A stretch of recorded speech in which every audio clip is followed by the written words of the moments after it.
At some point, I realized if I wanted a nice car, I would have to pay a car note, and I would be required to pay monthly car insurance to ride on the roads. I realized that every year I would have to pay the state to register that automobile. It felt like a scam to me, and I no longer wanted to own a car. I have never owned a vehicle, even when I've had the money to buy a vehicle. The idea of having to constantly pay for something that I supposedly own seemed like a scam to me. Then I thought about having a house. These are dreams that I had. I wanted this beautiful car, this nice house, this big family. But when I realized that even if I paid off my house completely and my house was worth a certain amount, I would always have to pay the government property tax every year in order to have my land and my property be in my name without the state coming and taking my property. Seems like a scam. What if one year I didn't make money? What if one year I just wanted to sit in my house? What if one year I just wanted to live off of a generator or a solar panel or something and just not pay any money? You can't do that. In this world, you have to pay out in order to live in. To live in this matrix, You have to pay out, which is why we are required to work. And I think people are disillusioned by the fact that we live in a capitalistic society. So they blame the fact that capitalism has turned us into these automatons, these drones that seem like our only purpose in life is to get up, go work, go serve somebody, come home, maybe eat something, spend a little bit of time with family, wash, rinse, repeat. People tend to believe that this is a anomaly in this period in time where people were required to put out labor and seem like they were getting little in return. And that is far from the truth. Throughout most of human history, at least as far as I can understand, most of humans have been poor. Most people have been below the poverty line as far as the masses. This is at least from the 1900s to now has been the only period in time where a middle class has even existed, where the level of comfort that we enjoy, and trust me, we do enjoy a level of comfort, was only something that a king could imagine living back in the day, not even just 100, 200 years ago. I, as a person that is a waiter, lived like a king compared to most of the people that have come before me. I mean, most of the people in general, across all racial lines, across all of history. I live like a king compared to those people. And I keep that in perspective when I go through my day to day life and I lament the fact that I'm wash, rinse, repeating, wash, rinse, repeating, wash, rinse, repeating. The people that came before me did the same thing. Let's take, for instance, the American slave that was required to pick cotton. He picked cotton day after day, week after week, month after month, year after year, and he was required to break his back or suffer being separated from his family, uh, uh, crippled, or even killed for raped, all kind of stuff that they did to these slaves for not wanting to do his job. And throughout his life and her life, they had to work and work and work and work. And I'm pretty sure at some point they felt, what's the purpose? We'll never own land. We'll never even own ourselves. But they kept going. There was a spark within them that kept them going and kept them getting up every day and working for nothing, for literally nothing, in order just to have a little bit of human decency to be around the families that they were permitted to make. And that's just the slaves. Go back even further to people that lived on farms or lived in small communities where you're required to put into that community in order to stay within the relative safety of the community's walls, right? You would be required to do a job. You may be required to lay down bricks. You may be required to hunt. You may be required to plant crops. You may be required to cultivate the crops. These are all day tasks. You may be required to fix structures. You may be required to skin the hides of animals, salt the meat because there was not refrigeration back in the day. So you have to find ways to store meat. People back in the day worked constantly, constantly, constantly in this machine matrix that we find ourselves in. Human beings have always been required to output in order to get out of this world. It's the truth.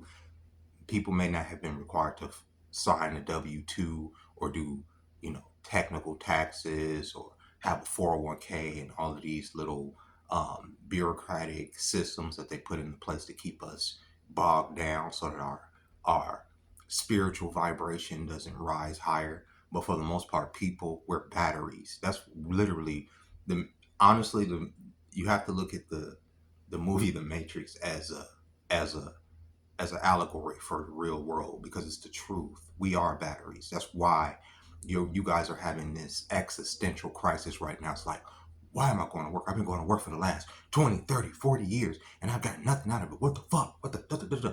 The machine matrix has extracted energy from you. You are a fucking Duracell battery. You are a copper top. We all are. When you get up every day and you have to I have to get dressed, or I have to put on something. I have to put gas in my car. I have to get a snack before I go to work. I have to interact with these people in a certain way. I have to put on a face. I have to code switch. I have to go and do my reports. I have to set up this.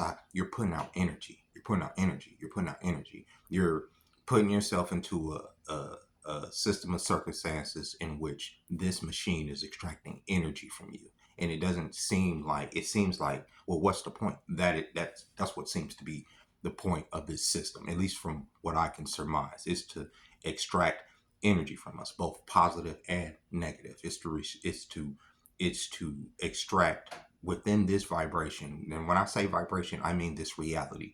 When I'm talking about vibration, I mean what you can feel, see, touch, taste, the things that you can experience with your senses are all on the same vibration, which is why you can experience them.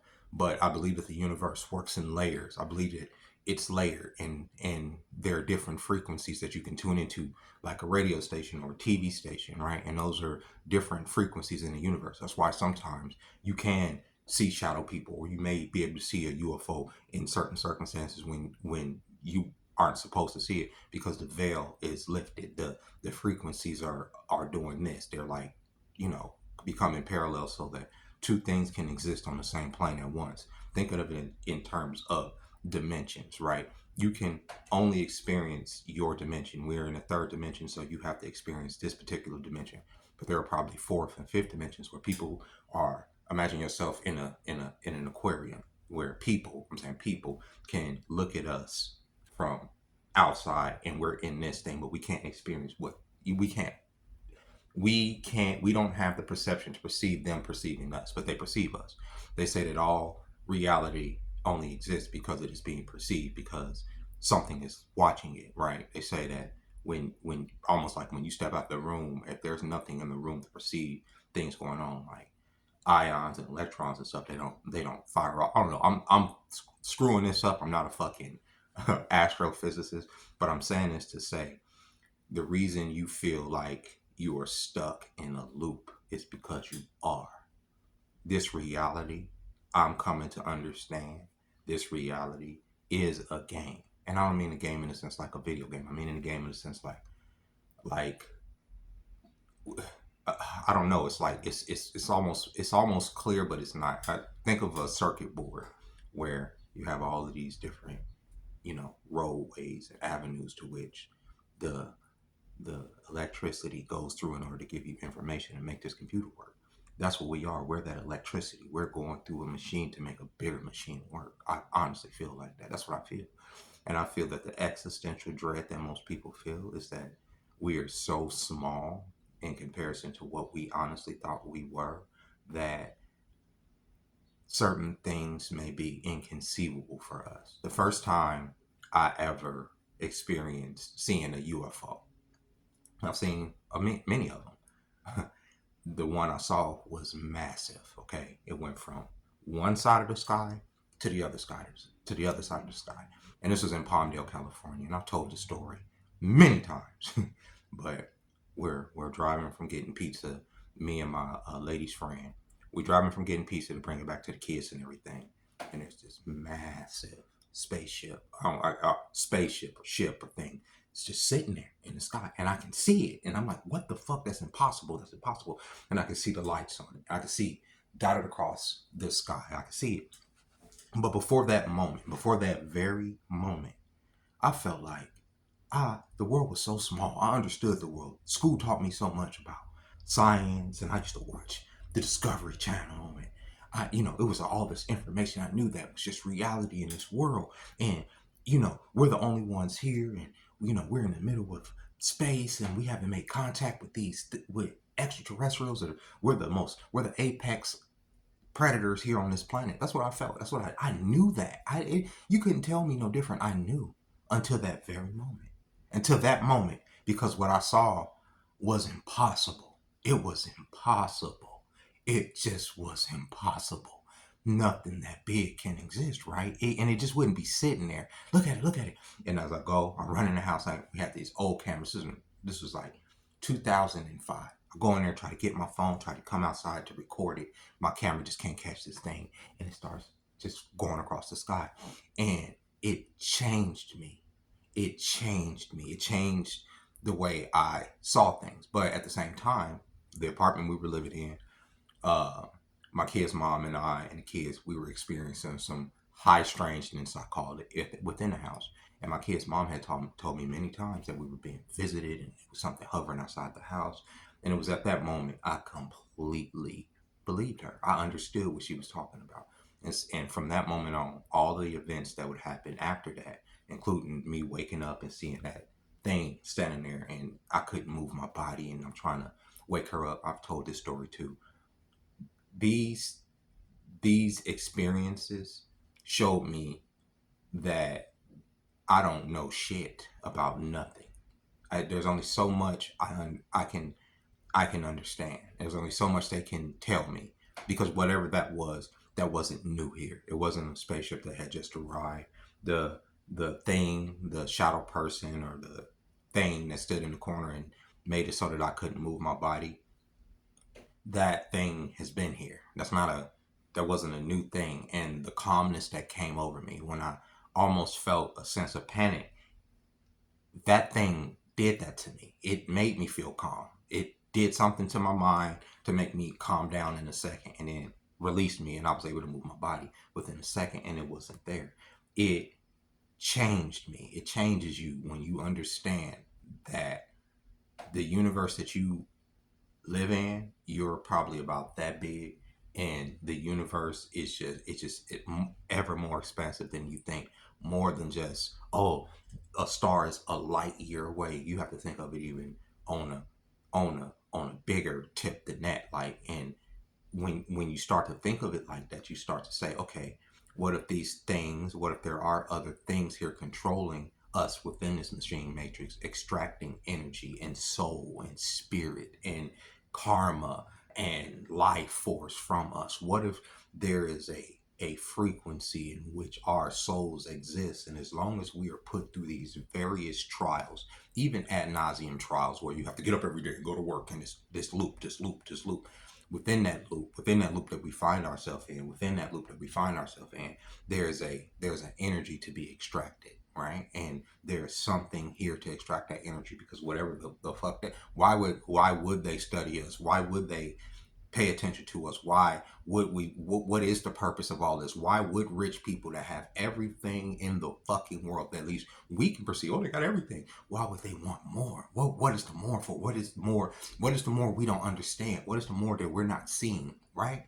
Because if it was as simple as, oh, these things in the ships are just aliens, or these things, the reason that life works this way is, because you, like I was explaining earlier, for our ancestors, the reason that life worked the way that they work is because they have to live, right? If I have to dig the trenches for the river, it's because we have to, or dig a well so we can have drinking water, so we don't we don't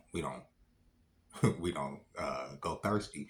If I have to go and hunt animals or I have to plant food, that's so we can eat. There's a reason. Why do people go to office buildings to push papers, right? People are not seeing reasons behind their existence, right? And the reason behind all of our existence, everybody that's laboring and serving and going through this system, is because something has always used us as batteries. I believe that. And y'all can say, oh, it's the connect, between us and God, right? God, the grand creator, the consciousness that willed the universe into being, all universes into being, potentially, or at least this particular universe. God exists, right, as this all-knowing consciousness, right? And it's probably a consciousness fractured throughout multiple beings in this universe in order to experience this universe. At least that's what I believe. The ultimate consciousness, the unity of all life, God, right? Between us and God, between us and that spirit, there exist other things, right? There exist other entities as well, right? You can call them jinn, you can call them demons, you can call them watchers, angels, fallen, Anunnaki. You can give them whatever name you want to give them. But they, who we don't often perceive, definitely perceive us, and they use us, and they take from us and extract from us spirit and energy. And you keep this in mind when you're living your day-to-day life, that there is a purpose to life.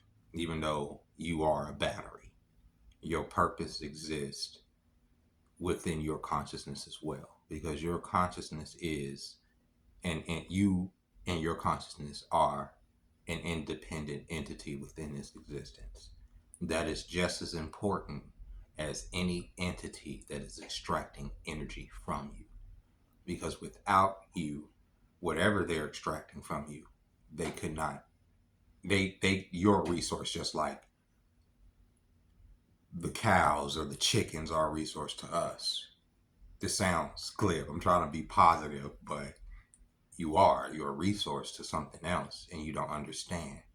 You've been given information about reality like through a keyhole, right? About science, about spirituality, about everything. They've made it very binary, black and white, one way or another, like a computer system. You pick the left, you pick the right. You pick the left, you pick the right. You pick one or two, one, two, zero, zero, one. I mean, zero, one, zero, one, zero, one. You pick one, right? And that's how it works within this machine matrix. They've made it very simple for us. That's why they categorize everything. That's why they have to put a label on all different things so they can create a binary. You're either this or you're that. You're either male or you're female. You're either trans or you're anti-trans. You're either employed or you're unemployed. You're either gay or you're straight. You have to put a binary on everything in order to categorize everything. It makes it easier for the system to put you in a box. When it's harder for you to, when you start categorizing yourself and you start putting all these different labels on you, it frees you from different boxes that you're putting yourself in. I do it all the time. I'm black. I'm a black, a heterosexual male. That blah. I do it all the time. Right? Those are categories for the entity that exists within this shell, right? I'm categorizing myself. I'm limiting myself to in order to function within this matrix in a way that I see pleasing, right? I'm moving myself how I want to move on this board in certain ways. At least I feel that way, and that's how I come to understand it. But there will be roadblocks and things that will make me think differently. There are things that will turn me other ways. There are things that will make me go back instead of forward, or left instead of right. There are things that I've been conditioned and programmed to believe and see and perceive and react to, just like all of you. I exist within this matrix as well.